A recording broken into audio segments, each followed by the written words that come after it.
Dude, then I don't want to rob you of it.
咱们俩说话被直播出去，我们记者听到了，说我在说话。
Testing 1 2. Test test test test. Testing 1 2. Testing 1 2. Testing 1 2.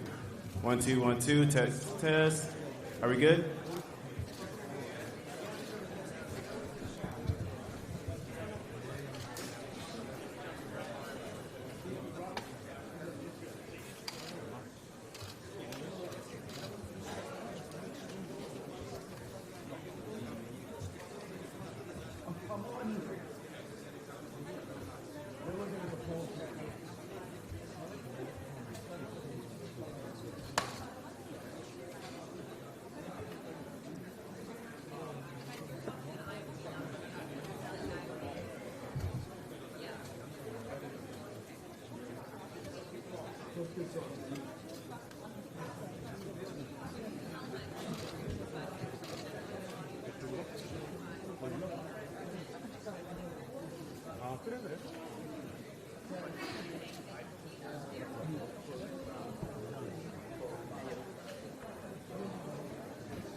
Check 1 2 3 4. Check 1 2 3 4 5 6.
Check 1 2.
연락은 없는데? 그래서 여기 들어가라고.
gentlemen, the President of the United States and the Secretary of State of the United States.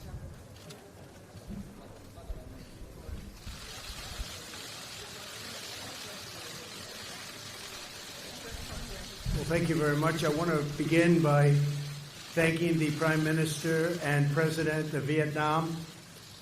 We're in Hanoi. It's an incredible city, and what's happened over the last 25 years has been incredible for the people of Vietnam, the job they've done, economic development, really something special. So I want to thank all of the people of Vietnam for having treated us so well. We have, I think, reasonably attractive news from Pakistan and India. They've been going at it, and we've been involved in trying to have them stop. And we have some reasonably decent news. I think hopefully that's going to be coming to an end. It's been going on for a long time, decades and decades. There's a lot of dislike, unfortunately. So we've been in the middle trying to help them both out, see if we can get some organization and some peace. And I think probably that's going to be happening. We have Venezuela, as you know, has been very much in the news, and we're sending supplies. Supplies are getting through. A little bit more. It's not easy. It's hard to believe somebody would say, let's not do it. What difference would that make, except it's great for his people to let it get through? But we're sending a lot of supplies down to Venezuela. People are starving to death. And you would really think that the man in charge currently would let those supplies get through. We are getting them into some of the cities and some of the areas that need them the most, and it's not an easy job. It's very difficult, actually. On North Korea, we just left Chairman Kim. We had a really, I think, a very productive time. We thought, and I thought, and Secretary Pompeo felt that it wasn't a good thing to be signing anything. I'm going to let Mike speak about it. But we literally just left. We spent pretty much all day with Kim Jong-un, who is, he's quite a guy and quite a character, and I think our relationship is very strong. But at this time, we had some options, and at this time we decided not to do any of the options, and we'll see where that goes. But it was a very interesting 2 days, and I think actually it was a very productive 2 days, but sometimes you have to walk. And this was just one of those times, and I'll let Mike speak to that for a couple of minutes, please. Thank you, Mr. President. We had been working, our teams, the team that I brought to bear, as well as the North Koreans, for weeks to try and develop a path forward. So at the summit, we could make a big step along the way towards what the two leaders had agreed to back in Singapore in June of last year. We made real progress, and indeed we made even more progress when the two leaders met over the last 36 hours. Unfortunately, we didn't get all the way. We didn't get to something that ultimately made sense for the United States of America. I think Chairman Kim was hopeful that we would. We asked him to do more. He was unprepared to do that, but I'm still optimistic. I'm hopeful that the teams will get back together in the days and weeks ahead and continue to work out. It's a very complex problem. We have said since the beginning that this would take time. Our teams have gotten to know each other better. We know what the limits are. We know where some of the challenges are. And I think as we continue to work on this in the days and weeks ahead, we can make progress so that we can ultimately achieve what it is that the world wants, which is to denuclearize North Korea, to reduce risk for the American people and the people all around the world. I wish we could have gotten a little bit further. But I'm very optimistic that the progress that we made, both in the run-up to this summit, as well as the progress that the two leaders made over these past 2 days, put us in position to get a really good outcome. And the President and Chairman Kim both felt good that they had made that progress, but couldn't quite get along the line any further to make a deal that would have been bigger at this point. I hope we'll do so in the weeks ahead. Thank you, Mr. President. All right, Major, please.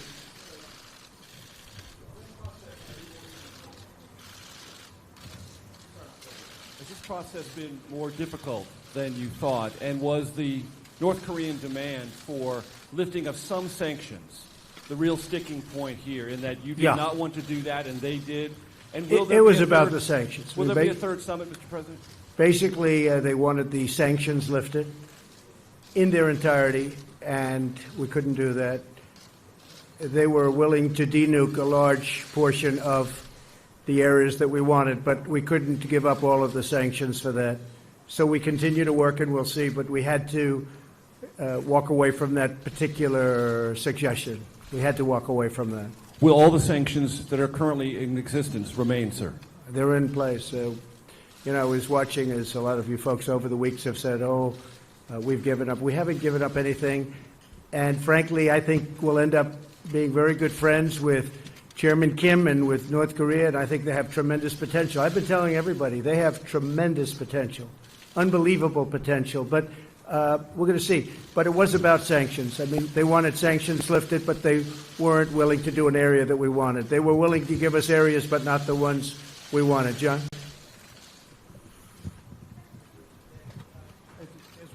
As we know, I mean, there's an incredibly complex set of issues that are at play here in terms of lifting the sanctions and what denuclearization is. Right. Did you get any distance toward sort of what Kim's vision of denuclearization Yes, is? we did. Because We there did. is a lot of line of thinking that he wants to keep some nukes. Yeah. I mean, would you allow him to do that? And if you Well, can't, I and don't, if you John, can't I get- don't want to comment, excuse me, I don't want to comment on that exactly, but he has a certain vision, and it's not exactly our vision, but it's a lot closer than it was a year ago. And I think, eventually we'll get there. But for this particular visit, we decided that we had to walk, and we'll see what happens. Okay? Oh, look, we have a gentleman nobody's ever heard of that was Sean Hannity. What are you doing here, Sean Hannity? Should we let him do a question? I don't know. Yeah, John, go ahead. with you. Yeah. So if he wants the sanctions completely off and you want more on denuclearization, how can you bridge that gap between now and the next time you might sit down together? With time, it'll be bridged, I think, at a certain point. But there is a gap. We have to have sanctions, and he wants to denuke, but he wants to just do areas that are less important than the areas that we want. We know the country very well, believe it or not. We know every inch of that country, and we have to get what we have to get, because that's a big give. Yes, Sean, please. I work in radio and TV. The mic's on. Mr. President, thank you. Mr. Secretary, good to see you. Mr. President, if you could elaborate a little bit more. We have some history. President Reagan walked away in Reykjavik. A lot of condemnation at the time, and it ended up working out very well in the end for the United States. Was this mostly your decision, what message would you want to send Chairman Kim as he's listening to this press conference about the future and your relationship? Well, Sean, I don't want to say it was my decision, because what purpose is that? I want to keep the relationship. We will keep the relationship. We'll see what happens over the next period of time. But as you know, we got our hostages back. There's no more testing. And one of the things, importantly, that Chairman Kim promised me last night is, regardless, he's not going to do testing of rockets and nuclear. Not going to do testing. So, I trust him, and I take him at his word. I hope that's true. But in the meantime, we'll be talking. Mike will be speaking with his people. He's also developed a very good relationship with the people, really the people representing North Korea. I haven't spoken to Prime Minister Abe yet. I haven't spoken to President Moon, South Korea. But we will, and we'll tell them it's a process and it's moving along, but we just felt it wasn't appropriate to sign an agreement today. We could have. I just felt it wasn't very appropriate. Yeah, Jonathan?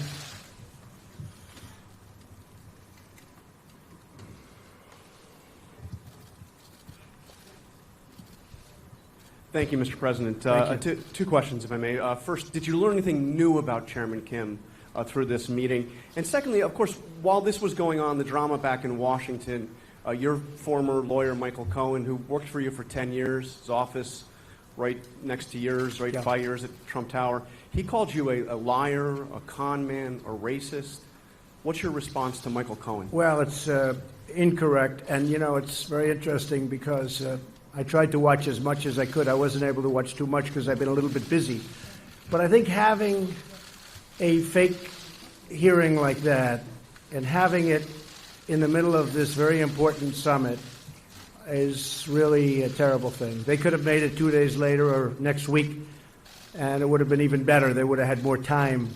But having it during this very important summit is sort of incredible. And he lied a lot, but it was very interesting because he didn't lie about one thing. He said no collusion with the Russian hoax.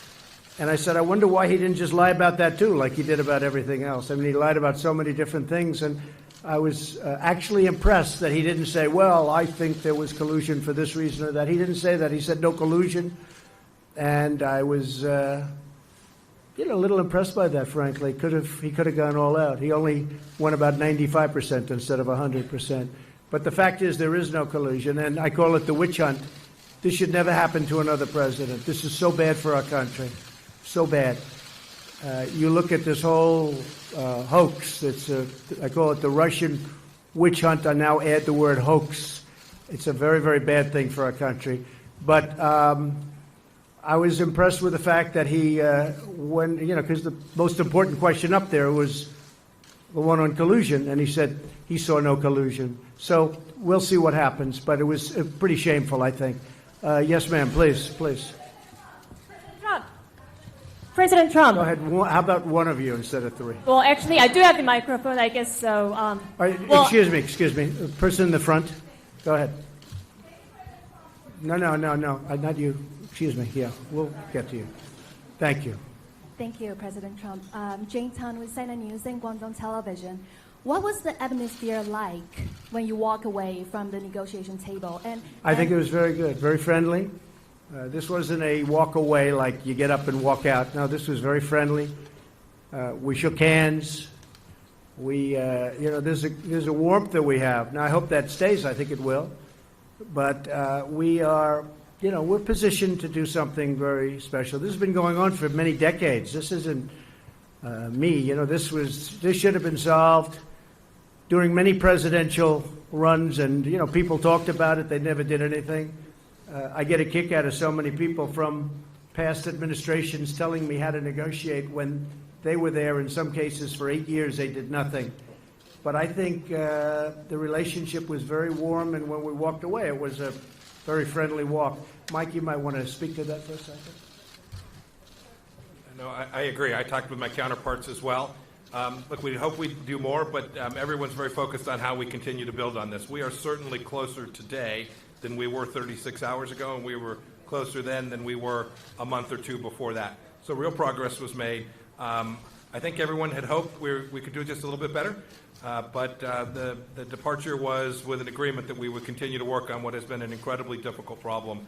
Both sides are resolved to achieve it, and everyone walked away in that spirit. And may I add, you and Chairman Kim are from very different political systems. You are from different generations, and what do you find? It's a very different system. I would say that's true. How do you find you guys in common? Because we saw the atmosphere. We just like each other. I mean, we have a good relationship. It's a totally different system, to put it mildly, but we like each other. Good relationship. Go ahead in the back. Go ahead. Mr. President, do you think it was premature to have held the summit when all these things had not been tied down? I mean, in the White House schedule last night, it said signing agreement today, and I wonder whether, as a follow-up question, whether you could just sketch out what the next few months look like. Thank you. You always have to be prepared to walk. I could have signed an agreement today, and then you people would have said, oh, what a terrible deal, what a terrible thing he did. No, you have to be prepared to walk. And, there was a potential we could have signed something today. I could have 100% signed something today. We actually had papers ready to be signed, but it just wasn't appropriate. I want to do it right. I'd much rather do it right than do it fast. Yes, please, go ahead. Go ahead. Go, first, go, yeah. You have to speak up. Yes. I'm a reporter from South Korea, and I appreciate your effort to advance denuclearization in Korean Peninsula. And could you elaborate on the options and the various ways that you discussed with Chairman Kim to advance denuclearization? Could you specify? We discussed many ways, and the denuclearization is a very important word, become a very well-used word. And a lot of people don't know what it means, but to me it's pretty obvious. We have to get rid of the nukes. I think he's got a chance to have one of the most successful countries rapidly, too, on Earth. Incredible country, incredible location. You're right between, if you think of it, you have on one side Russia and China, and on the other you have South Korea. And you're surrounded by water, and among the most beautiful shorelines in the world. There's tremendous potential in North Korea, and I think he's going to lead it to a very important thing economically. I think it's going to be an absolute economic power. Yes, go ahead, please. Go ahead, yeah. President David Sanger from the New York Times. I know, David. 6 months ago when you spoke, or 8 months ago in Singapore, you said if you didn't have something in 6 months, we should come back and ask you about it. In that time, you have seen Chairman Kim increase the number of missiles he's produced and continue to produce more nuclear material. And that's been a pressure point on you because he's showing that the arsenal is getting larger while this is going on. Well, some people, David, are saying that, and some people are denying that. They have shots from above, way above, and some people are saying that, and some people aren't. But I could have taken that out today, but I think you and others would have said we didn't get enough for what we'd be giving up. So, and don't forget, we're partners with a lot of countries on this, if you think about it, with the sanctions. We have a whole big partnership with the United Nations and many countries, including Russia, China, and others. And then, of course, South Korea is very important to this whole thing, and Japan. I don't want to do something that is going to violate the trust that we've built up. We have a very strong partnership. So can you just give us a little more detail? Did you get into the question of actually dismantling the Yongbyon complex? Yes, absolutely. And does he seem willing ultimately to take all of that out? Sure, totally. He does. He just wants all the sanctions off first. He would do that, but he wants the sanctions for that. And as you know, there's plenty left after that. And I just felt it wasn't good. Mike and I spent a long time negotiating and talking about it to ourselves. And I felt that particular, as you know, that facility, while very big, it wasn't enough to do what we were doing. So he was willing to do Yongbyon, but you wanted more than that, I assume? We had to have more than that, yeah. We had to have more than And that. so Because there are other things that you haven't talked about, that you haven't written about, that we found. And we have to have, that was done a long time ago, but the people didn't know about. Including the uranium, the second uranium enrichment plant. Exactly. And we brought many, many points up that I think they were surprised that we knew. But we had to do more than just the one level, because if we did the one level and we gave up all of that leverage, it's been taking a long time to build. So I want to take. He was by not the way, willing to take out that second. David, I want to take off the sanctions so badly because I want that country to grow. That country has got such potential, but they have to give up more. We could have done that deal. Mike, you want to speak to that? Only, David. There are also timing and sequencing issues that were associated with that as well, which we didn't quite get across the finish line as well. But remember, too, even that facility, even the Yongbyon facility, and all of its scope, which is important for sure, still leaves missiles, still leaves warheads and weapon systems. So there's a lot of other elements that we just couldn't get to. And the listing of all of them. Yes, sir, and a declaration associated. All of those things we couldn't quite get there today. Right. Go ahead. Thank you, Mr. President. Thank you. I just wanted to clarify, when you talk about what you would be willing to give up all of the sanctions for, are you still thinking that you want North Korea to give up everything to do complete, verifiable Well, I don't want to say that before to you. you lift sanctions? Yeah, it's a good question. I don't want to say that to you because I don't want to put myself in that position from the standpoint of negotiation. But, we want a lot to be given up. And we're giving up. And we'll have to, we'll be helping them along economically, us and many other countries are going to be helping. They're going to be in there. They're prepared to help. I can tell you Japan, South Korea, I think China, so many. And speaking of China, we're very well on our way to doing something special, but we'll see. I mean, I am always prepared to walk. I'm never afraid to walk from a deal. And I would do that with China, too, if it didn't work out. Are you concerned if you're not able to reach an agreement that the testing will start again, or that while all of this time Well, is he said the by, testing, continuing to develop their program? He said the testing will not start. He said that he's not going to do testing of rockets or missiles or anything having to do with nuclear. And all I can tell you is that's what he said, and we'll see. Yes, go ahead, please. Go ahead, please. In the back. Red, in the red. Thank you, Mr. President. Yes, thank you. Jessica Stone from CGTN. I have a question about China, as you were talking about. You talk about China being willing potentially to help economically, and the fact that you've talked or will talk to Presidents Moon and Prime Minister Abe. How would you describe China's role in facilitating the engagement that's happened so far between Pyongyang and Washington? I think China's been a big help, bigger than most people know. On the border, as you know, 93% of the goods coming into North Korea come through China. So there's a great power there. At the same time, I happen to believe that North Korea is calling its own shots. They're not taking orders from anybody. He's a very strong guy, and they're able to do things that are pretty amazing. But 93% still come in from China. China has an influence, and China's been a big help. And Russia's been a big help, too. As you know, there's a pretty small part of the border, but nevertheless significant, about 28 miles, and things can happen there, too, and they've been a help. Yes, go ahead, please. Thanks, President. Jen Chen with Shenzhen Media Group of China. In your meeting with Chairman Kim this morning and yesterday, did the topic of China come up? If so, what can you share with us today? And you probably will have the end of Mar-a-Lago summit in March with Chinese President Xi Jinping. What would you like accomplished with your agenda regarding China at that time? Thank you. We did talk about China today a lot, and he's getting along with China, and so are we. And we are, we're right now, you look at what's happened to our country. We've picked up trillions and trillions of dollars of net worth. Our stock market is almost at its all-time high. Our economy is incredible. Our unemployment numbers are among the best we've ever had in our history.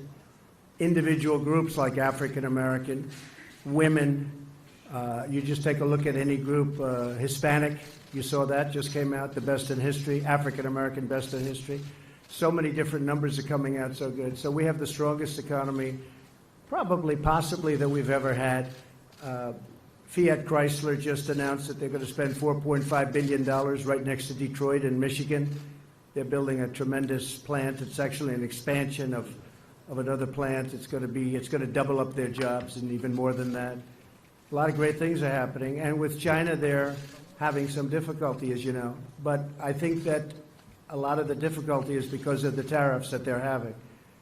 And in addition to that, we're putting a tremendous amount of money. You saw trade deficits went down last month. Everyone was trying to find out why. Well, we're taking in a lot of tariff money, and it's going right to the bottom line, and it has reduced the trade deficit. So we'll see what happens with China. I think we have a very good chance. Their numbers are down, but I don't want that. I want their numbers. I want them to do great. But we've been losing anywhere from $300 to $500 billion a year with China for many, many years. And again, like other things, many presidents should have done this before me, and nobody did. So we're doing it. Go ahead, please. Right here, this gentleman. Chad O'Carroll from NK News, Specialist North Korea News. What's your message for President Moon, who has effectively reached the glass ceiling as far as inter-Korean cooperation is concerned due to sanctions, and what's next for U.S. ROK military drills? Well, I like President Moon very much. We have a great relationship. Believe it or not, I have a great relationship with almost every leader. A lot of people find that hard to understand, but I do. But some take advantage of our country like you wouldn't believe. And when they know I know it, which I know in every case, maybe it sort of freezes them up a little bit. But we do. We have a lot of good relationships. We'll be calling President Moon very soon as I get by the phone on the plane. And he'll be one of the first calls. I'll be calling Prime Minister Abe of Japan, telling him about where we are and what we're doing. But I'll be making those calls. No, he's working very hard. President Moon is working very hard. He'd love to see a deal. And he's been very helpful. Okay? Thank you. Go ahead, please. Thank you, Mr. President. I'm Yang Sheng, reporter from Global Times China. I would like to ask you that what are you expecting China to do in the next step to mediate your relationship with North Korea? Thank you. To use China? Yeah, from China. Well, we do. I mean, China's been very helpful. President Xi is a great leader. He's a highly respected leader all over the world, and especially in Asia. And he's helped us, Mike, I would say he's helped us a lot, right? We've, I actually called him just recently to say, hey, you know, whatever you can do on this. But he has been very helpful at the border, and he's been very, very helpful with, I think, North Korea generally.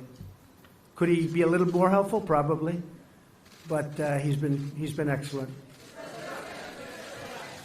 Go ahead, please. No, yeah, please. Maybe Allie next. That's okay. You're friends. Thanks, Mr. President.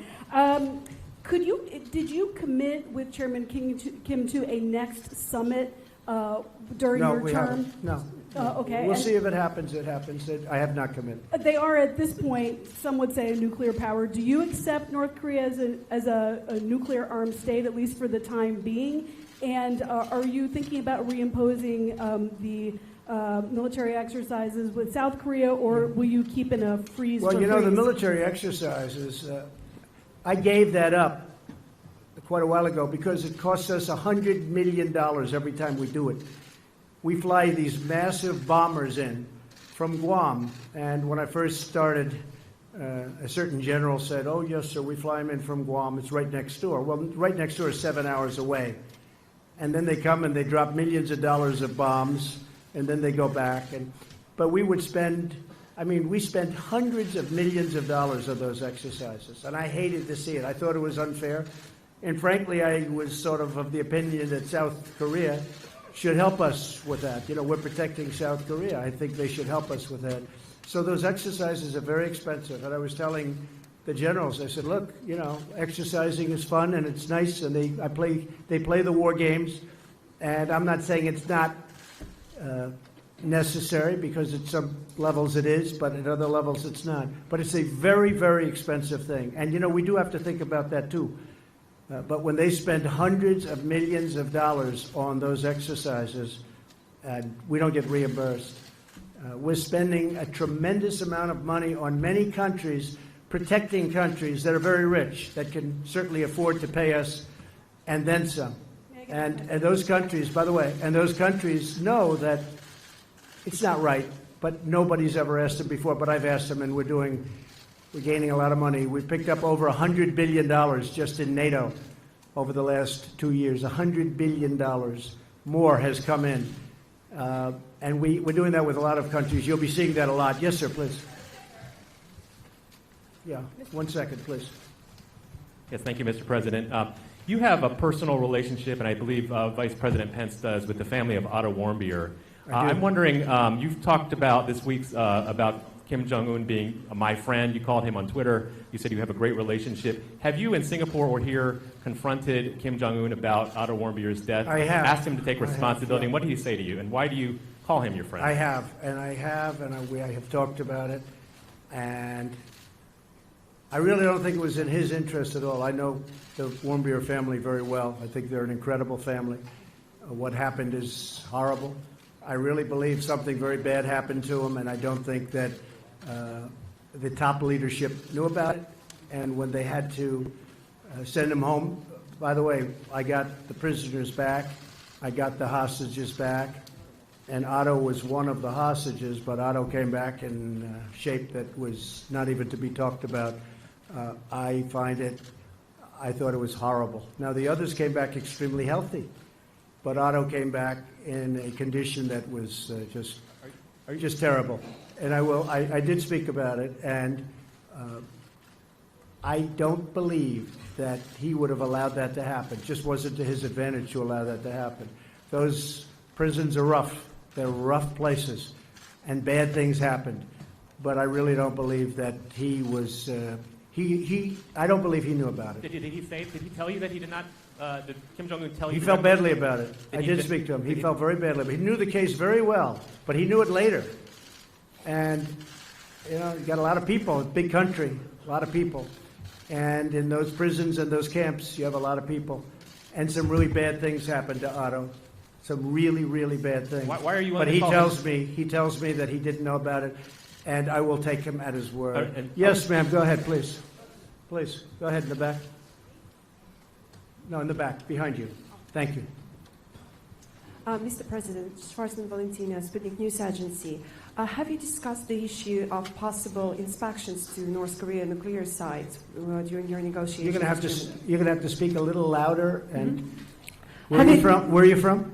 Russia, Sputnik News Agency. Okay. Have you discussed the issue of possible inspections to North Korea's nuclear sites during your talks with the chairman? Why did you answer that? I would. Good. Inspections I was worried nuclear about sites. Oh, International inspections. Yes. Inspections on North Korea? Yeah, inspections We'd be to able, the yeah. nuclear We'd be able to sites. do that very easily. We have that set up, so we would be able to do that very easily. The inspections on North Korea will take place, and if we do something with them, we have a schedule set up that is very good. We know things that, as David was asking about certain places and certain sites, there are sites that people don't know about that we know about. We would be able to do inspections, we think, very, very successfully. Yes, ma'am, please. Yes, go ahead, please. Yes.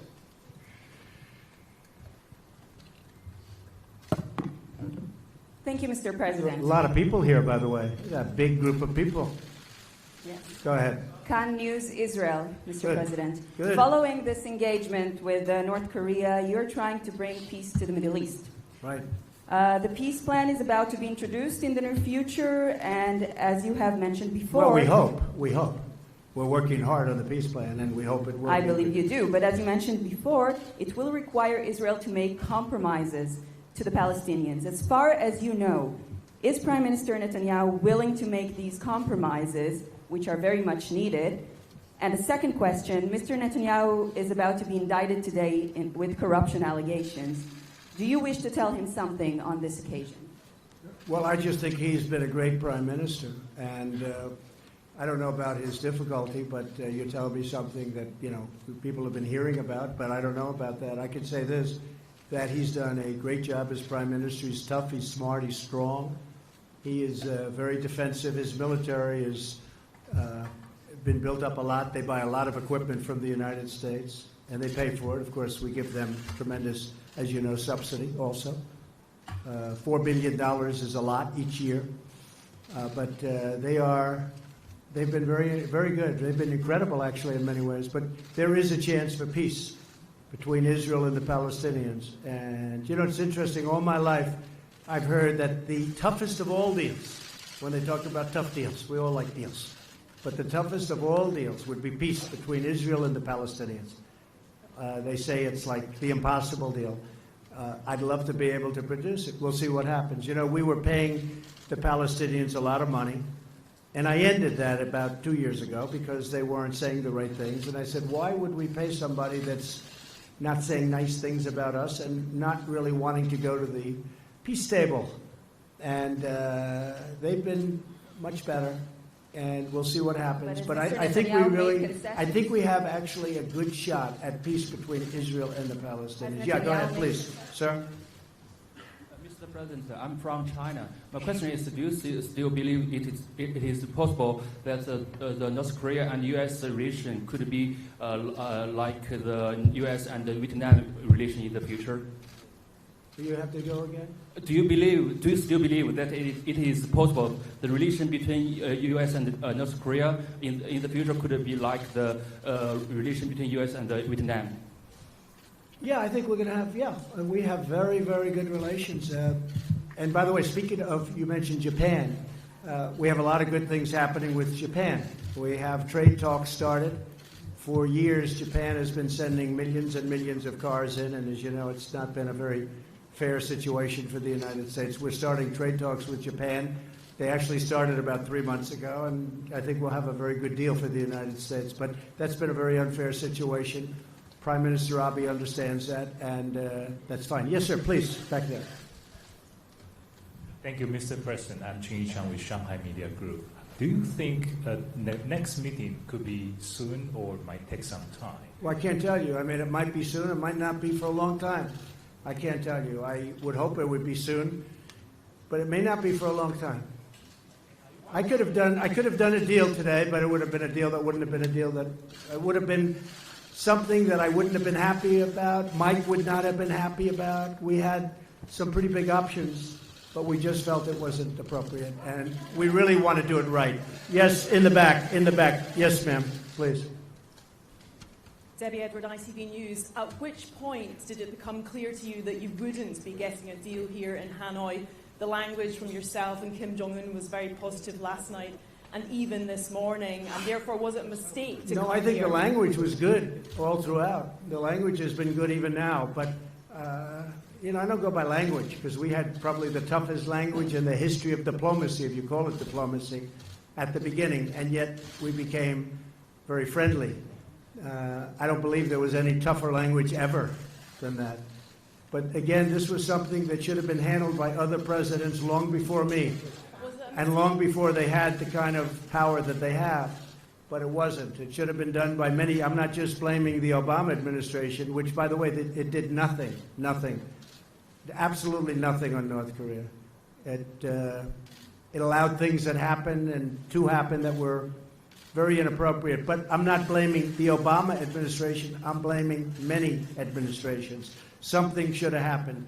But I don't think the rhetoric's been bad at all. Initially, it was horrible, but now it's been very good. All right, one more. How about you? Go ahead, please. Please, go ahead. Go ahead. Good.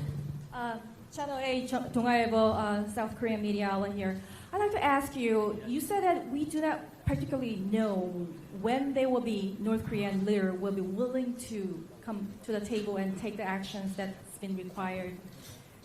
If that's the case, would the U.S. be willing to strengthen the sanctions and perhaps put the pressure on North Korea to move forward? I don't want to comment on that. I can just tell you this, that we have very strong sanctions. I don't want to talk about increasing sanctions. They're strong. They have a lot of great people in North Korea that have to live also, and that's important to me. And I would say this, my whole attitude changed a lot because I got to know, as you know, Chairman Kim very well, and they have a point of view also. So I don't want to really talk about that. I just think that hopefully for the sake of South Korea, for the sake of Japan, and frankly for the sake of China, I was talking to President Xi, who really is a man that gets the respect of a lot of people. I say you can't love having a nuclear state right next to China. And he doesn't. He really doesn't. He would like to see that problem solved, too. So that's it. Well, ladies and gentlemen, I'm about to get on a plane and fly back to a wonderful place called Washington, D.C. So thank you very much. Thank you. Thank you, fellas. Thank you very much.